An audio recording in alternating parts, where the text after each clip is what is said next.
There are so many things that you want somebody else to do something so that you can feel better. And we say, friends, you got to give that up. You're living a very conditional love. You're saying that condition feels good to me and that condition feels bad to me. So make that condition more like that condition and then I'll feel better. And we say, what you're doing is sort of sloppy thinking. You're saying, I don't want to ever have to deliberately direct my thoughts. I want somebody to figure out how to control the world so that I can just sort of sloppily look around and most of what I see will make me feel good.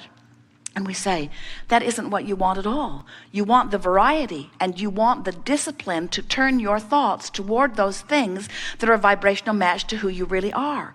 You want to use your willpower. You want to use your determination. You want to use your resources, your faculties. You want to use your valor. You want to use everything that you've got girded up. You want to use that toward directing thought. If you will direct your thought toward the things that feel good, you will have not a problem in the world. You cannot have a problem and a solution at the same time. You got one or the other. Which are you beating the drum of? It does not matter where anyone is relative to anything that they want, because these things are always true. Everything that you are living has caused you to ask for more, and that more is already accomplished vibrationally. You just got to chill out. You just got to relax. You just got to let go. You've just got to stop trying so hard. You've just got to stop defending why you want it by explaining how bad it is without it. Every time you're justifying or defending or rationalizing, you're pointing upstream. Even Esther, with all that she hears from us, sometimes will get stuck on the rightness of an issue rather than how the thought she's thinking feels. She'll say, oh, come on, Abraham, you got to give me this one. You know I'm right. You know that what happened here was wrong. You know that that should not have been that way. And we say, we're sure you could poll most of the world and much of the world would agree with you. Maybe even more would agree with you than would disagree with you. Maybe almost all would agree with you, but it doesn't make any difference. Rightness is not the issue. Alignment is the issue. And every time you push against anything, you are depriving yourself of what you want. There is a war against cancer, a war against drugs, a war against terrorism, a war against poverty, a war against, and every one of them getting bigger. Because you cannot push against what you do not want and be a vibrational match to what you do want. They are two opposite ends of the stick. When you pick up the stick that says money, on one end of it is plenty of money, on the other end of it is not nearly enough money, and the end of the stick with plenty of money feels entirely different than the end of the stick with not enough money. And you got to know that the way you feel when you activate the thought of money is your indication of which end of the stick you're on, you see. It's so good. We have not had this conversation in this way before. But this is the way you turn thoughts to things. This is the way the vibration becomes a reality. You have to let it be an emotional reality first, and you have to practice it as the emotional reality long enough that you're stable in it. Because when you're stable in it long enough, now momentum is going to ensue and things are going to show up for you. And you're going to say, how could I have been missing that? It was there all along. So now, did you like that? We like that so much. We like that so much. So now you take a subject about your physical well-being, a diagnosis. You not only don't have money in the bank, you've got a great big old debt that's a medical diagnosis that has a big old label on it. And so it's not easy to just all of a sudden erase that from your mind. And it's not easy to find a path in the same way that people are having a hard time these days a bit, finding a path of money into their experience while they could find the path of feeling good into their experience instantaneously, since they haven't found the way, since there's not a specific cure or a specific thing that other people have done enough that you can just believe it for sure, then it gets you all hung up. You've got to come through the back door, like Esther always does. Through the belly of the well, where there's always somebody back there with a key. And somebody's already put the arrows on the walls for you. In other words, you got to come in it a different way. And that different way is you have to focus on the emotional accomplishment that you can accomplish, not the manifestational part that is a little slower in coming. And it is our promise to you. It is our absolute promise to you. It is our absolute promise to you that if you find this emotion of well-being, because it's present in so many other ways. Look at you. Look at how you are. Feel your hardiness. Feel your clarity. Feel the stamina that you have. In other words, there is so much evidence of physical well-being. If you will ignore the piece that's out of whack and amplify the things that make you emotionally feel strong. You don't have to feel emotionally strong for very long for the money to start flowing. And you don't have to feel emotionally strong for very long before the well-being is dominant within your experience either. That's how you turn thoughts to things. You mold them in your emotional center by caring about how you feel. And you find yourself unwilling to think scary thoughts and unwilling to think thoughts that don't feel good about anything, you say. Here's the thing, and everybody relates to this. Here's what's going on.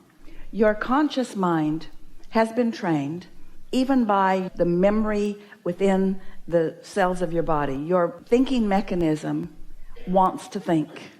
It just does.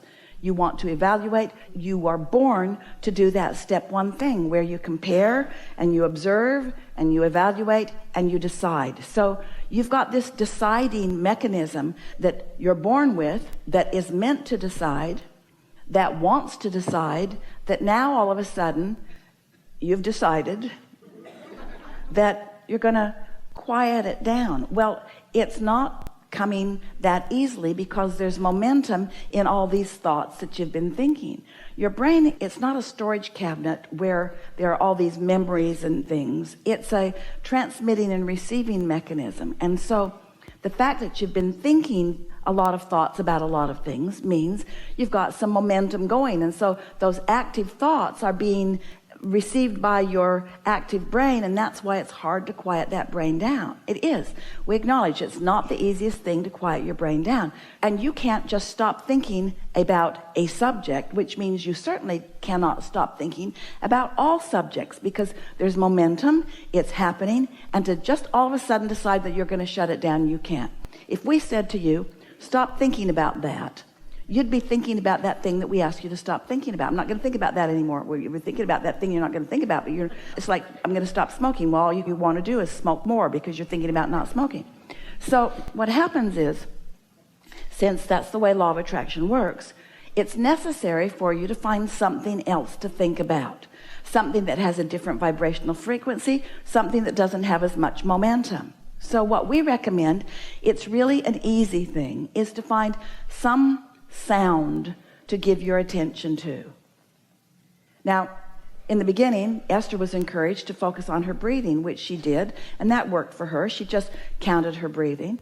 Esther said to someone the other day who was arguing for her limitations about meditating also, Esther said, sometimes I have to relax and start over 20 or 30 times in the first 5 or 10 minutes of meditation because there's so much going on. There's something happened that's really got my attention, and there are a lot of people thinking about it, and because I've been thinking about it, then there are a lot of people thinking about it, and so it's just the way it is. But because I care about quieting my mind, I keep reaching for quiet, I keep reaching for quiet, I keep reaching for quiet, and eventually I find quiet, Esther says, and eventually anybody can.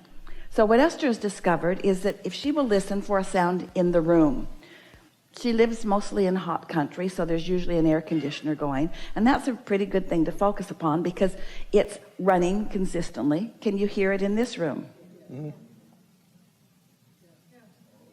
Now, did you notice that you weren't aware of it because we were making so much noise that you couldn't be aware of it, and it wasn't until we stopped talking that you could even be aware of it?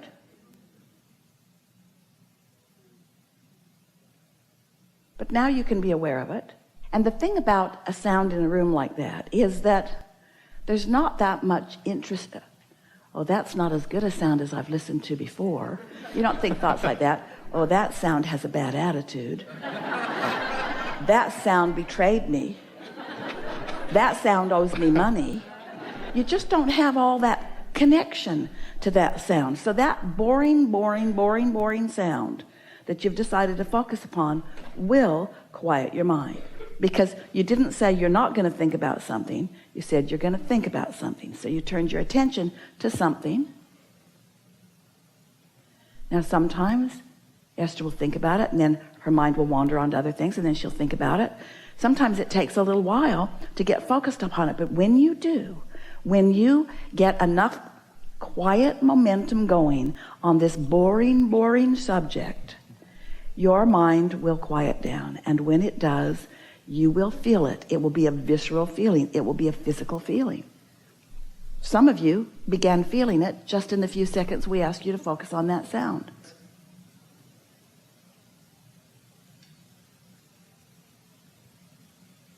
So we encourage you to try that. We encourage you to stop arguing for your limitations, because this will work.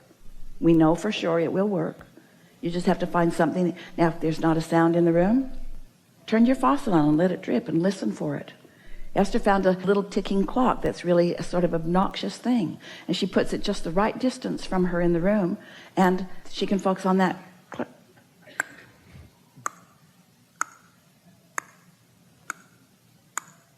Just something that gets your attention, because your mind is trained to focus on something. It wants to focus on something, but you're the decider.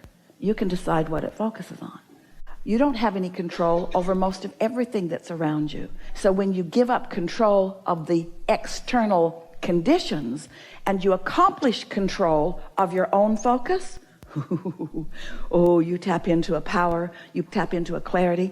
Do you know that one who's aligned with that is millions of times more powerful than one who's just banging around letting conditions affect them? This is really worth going for. This is worth saying, I am committed, I am decided that I'm going to spend 15 minutes and I'm going to quiet my mind, and it doesn't matter to me if I do it today or tomorrow or the next day. I don't care if it takes me 6 months to accomplish it.